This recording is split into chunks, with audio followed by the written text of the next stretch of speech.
สบ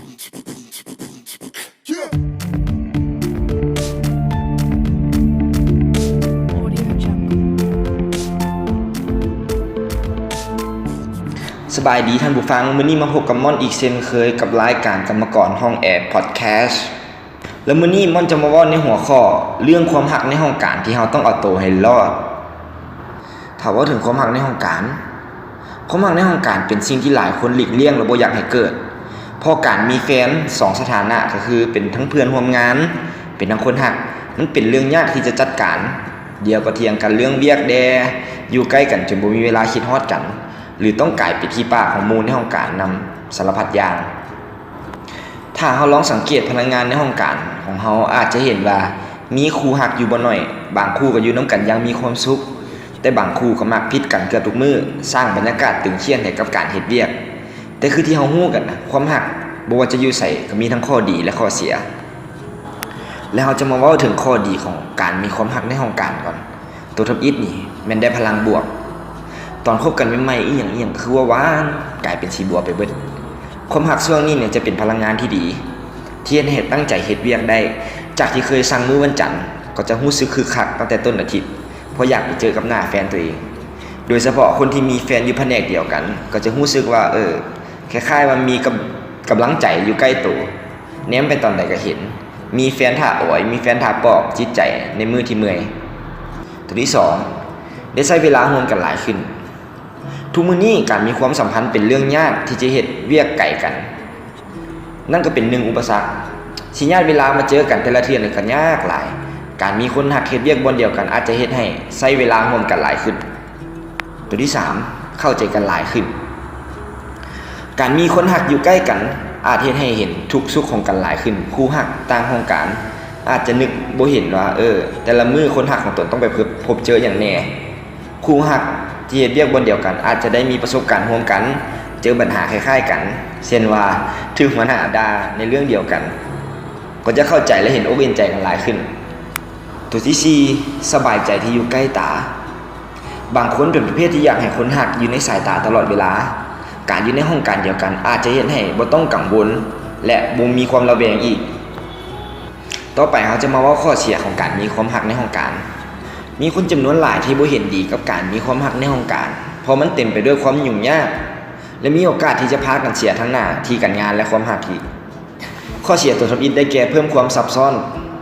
เป็นแฟนอย่างเดียวกับปัญหาหลายพอแล้วยังเพิ่มสถานะเพื่อนร่วมงานเข้าไปนำจนบางเทื่อเริ่มแยกบ่ออกหรือบางเทื่อก็เอาความสัมพันธ์ไปปนกับเวียกปัญหาที่น่าจะแก้ได้ง่ายๆกลายเป็นซับซ้อนเพราะมีเรื่องความรู้สึกเข้าไปเกี่ยวข้องตัวที่2อยู่ใกล้กันเกินไปความรักต้องการระยะห่างพอจะได้มีพื้นที่ให้หาทางออกมาเจอปัญหาต่างคนต่างจะได้มีสเปซเป็นของตัวเองเอาไว้พักอารมณ์หรือทบทวนลองคิดเป็นภาพเบิ่งว่าถ้าต้องเถียงกันอยู่บ้านละเวลานั่งรถมานำกันก็ตึงเครียดกันมาตลอดทาง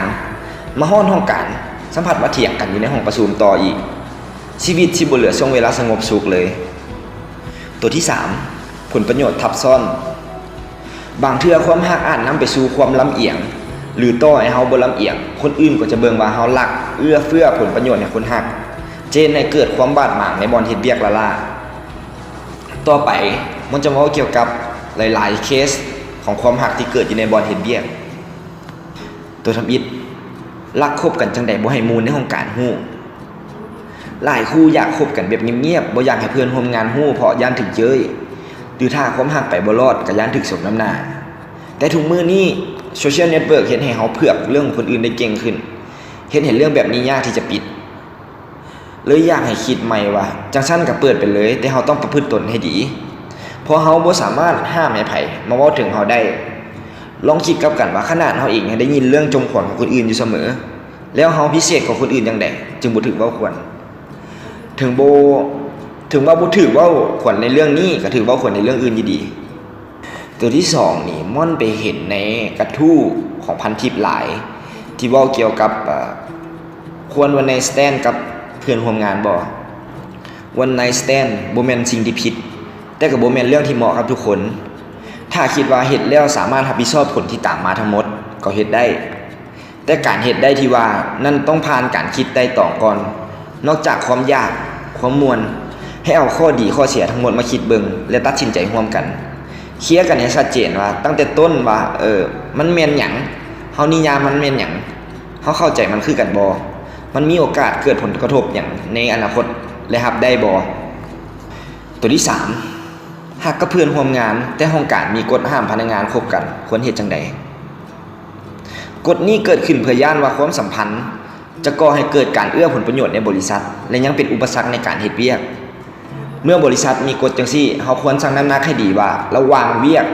กับความสัมพันธ์ถ้าจะต้องเลือกทีมอย่างใดอย่างหนึ่งเฮายอมบ่ถ้าเลือกที่จะคบกันต่อไปอาจต้องมีคนใดคนหนึ่งต้องยอมเปลี่ยนเวียกและจะมีไผยอมย่างออกจากเวียกเพื่อหักเธอนี่แท้หรือบ่หรือมันจะคุ้มบ่หรือถ้าจำเป็นต้องเลือกเวียกลองบอกกับตัวเองแบบเห็นแก่ตัวเบิ่งว่าสิ่งใดที่เฮาบ่ได้ครอบครองเฮาจะเบิ่งเห็นมันสวยงามเสมอเนื่องจากระยะห่างเฮ็ดให้เฮาบ่ได้ไกลกันพอที่จะเห็นข้อเสียของกันและกันการบ่ได้เป็นคนฮักกันอาจจะปลอดภัยต่อทั้งสองคนหลายก่อนและตัวสุดท้ายเลิกกันแล้วแต่ยังต้องเห็นหน้ากันในห้องการทุกมื้อจะเห็นแนวใดดีอดีตคู่ฮักในห้องการเลิกกันแล้วยังหนีจากกันไปบ่ได้ยังต้องเห็นหน้ากันทุกมื้อยังต้องรับรู้ความเป็นมาของกันและกันใครที่กำลังเผชิญเหตุการณ์จังซี่นะแนะนำว่า 1. หาที่ปรึกษาลองหาตัวช่วยเบิ่งการลงกับหัวหน้าหรือ HR ที่สนิทก็เป็นความคิดที่ดีคือกันถ้าบ่ไหวแท้ๆอาจจะขอย้ายไปเฮ็ดโปรเจกต์อื่นหรือแผนกอื่นเบิ่ง 2. เปลี่ยนไปโฟกัสเรื่องอื่นเอาความบอบช้ำเป็นลงอยู่ที่เวียกหรือการออกกำลังกายเบิ่งถึกทิ่มแล้วงามขึ้นก็เป็นการกลับมาพังงาดอีกเทื่อนึงที่ดีงามในความเป็นจริงแล้วชีวิตเฮาบ่ได้พังย้อนความหักเทื่อเดียวถ้าใจเฮานักแน่นพอมีหลายคนในโลกนี้ที่ถูกทิ่มอกหักแต่บ่เคยมีไผตายย้อนความหักหลายคนก็ผ่านมันมาได้จงจื้อไว้ว่าความผิดหวังมันเป็นเพียงส่วนหนึ่งในชีวิตแต่มันบ่แม่นทั้งหมดของชีวิตตัวที่3การหนี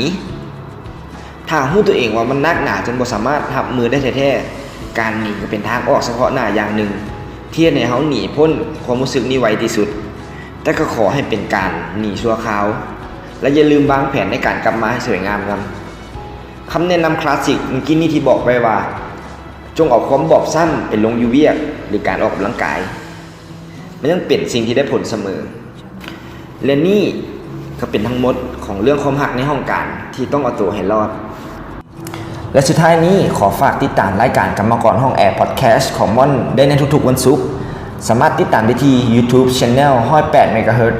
อย่าลืมกด Subscribe กดรูปกระลิ่งเพื่อเป็นการแจ้งเตือนเมื่อมีพอดแคสต์ใหม่ๆและยังสามารถติดตามได้ใน Facebook Fanpage 108.jobs ได้นำอีกสำหรับมื้อนี้ม่อนขอตัวลาไปก่อนสบายดี